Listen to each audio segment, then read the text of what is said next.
కొలిక్కపూడి శ్రీనివాసరావు గారు. ఆయన తిరువురు ఎమ్మెల్యే. ఇప్పుడు కూటమి ప్రభుత్వం అధికారంలో రావడం గల కారణం జనసేన పార్టీ ఒక కారణం అయితే, కొలిక్కపూడి శ్రీనివాసరావు గారు మరో కారణం. ఎలా అంటే, తెలుగుదేశం క్యాడర్ కానీ, నాయకులు కానీ, ఫైర్ బ్రాండ్స్ కానీ ఎంతోమంది బయటకు వచ్చి మాట్లాడలేని పొజిషన్లో, జగన్ని తట్టుకోలేని పొజిషన్లో కొలిక్కపూడి శ్రీనివాసరావు గారు అమరావతి ఉద్యమాన్ని తన భుజస్కంధాలపై వేసుకొని, కొలిక్కపూడి శ్రీనివాసరావు గారు అమరావతి ఉద్యమాన్ని భుజస్కంధాలపై వేసుకొని జగన్కి యాంటీగా, అమరావతికి మద్దతుగా రాష్ట్ర స్థాయిలో ఉద్యమం చేశాడు. అప్పుడు ఎవరో తెలుగుదేశం వాళ్ళు రాలా, తెలుగుదేశం క్యాడర్ రాలా.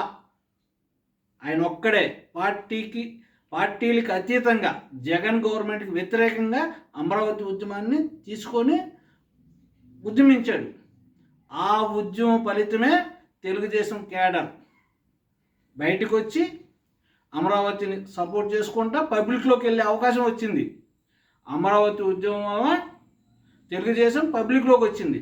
అలాంటి వ్యక్తిని అధికారంలోకి వచ్చిన తర్వాత తన హక్కుల్ని, తనకు వచ్చిన రాజ్యాంగం ప్రకారం వచ్చిన హక్కుల్ని ఆస్వాదిద్దాము, ప్రజలకు సేవ చేద్దాము అనే ఒక ఎయిమ్ మీద వెళ్ళే ఒక వ్యక్తిని విమర్శిస్తున్నారే, అది ఎంతవరకు కరెక్ట్?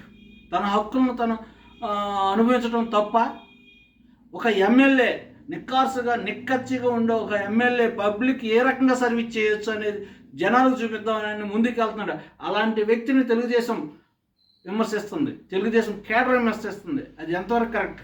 చాలా తప్పు. నేను క్లియర్గా చెప్తున్నాను. కూటమి ప్రభుత్వం రావడానికి గల కారణం జనసేన పార్టీ అయితే, మరో కారణం కొలిక్కపూడి అమరావతి ఉద్యమం. అది మర్చిపోయి ఏదో చిన్న లోకల్గా ఎంపీ గారు వ్యక్తిగతంగా తీసుకున్న ప్రెస్టేజీకి సంబంధించిన ఒక విషయం తీసుకుని రాష్ట్ర స్థాయిలో తెలుగుదేశం కేడర్ ఆయన విమర్శిస్తుంది. అది తప్పు. నేను మళ్ళీ చెబుతున్నాను, కూటమి అధికారంలోకి రావడానికి కారణం జనసేన పార్టీ ఒక కారణం అయితే, కొలిక్కపూడి చేసిన అమరావతి ఉద్యమం కూడా మరో కారణం. ఇది మర్చిపోతుంది టీడీపీ కేడర్. ఇప్పటికైనా గుర్తుంచుకొని ఆయనకు సరైన గౌరవం ఇవ్వాలి. రాజ్యాంగ ప్రకారం వచ్చి ఆయన హక్కులు ఆయన అనుభవించాల్సిందే. అది చూసుకొని నేను ఎన్టీఆర్ జిల్లా జనసేన పార్టీ తరఫున బేషరతుగా కొలిక్కపూడికి ఈ విషయంలో మద్దతుగా తెలుపుతున్నా. బేషరతుగా జనసేన పార్టీ తరఫున, ఎన్టీఆర్ జిల్లా జనసేన పార్టీ తరఫున కొలిక్కపూడికి నా మద్దతు తెలుపుతున్నా. అర్థం చేసుకోండి, కేడర్ కూడా అర్థం చేసుకోవాలి. మా పార్టీ కాకపోయినా సరే ఇది పబ్లిక్ ఇష్యూ కాబట్టి నేను చెప్తున్నాను. కొలిక్కపూడిని తన హక్కులు, తన రాజ్యాంగం ప్రకారం వచ్చే హక్కులు అనుభవించాలి.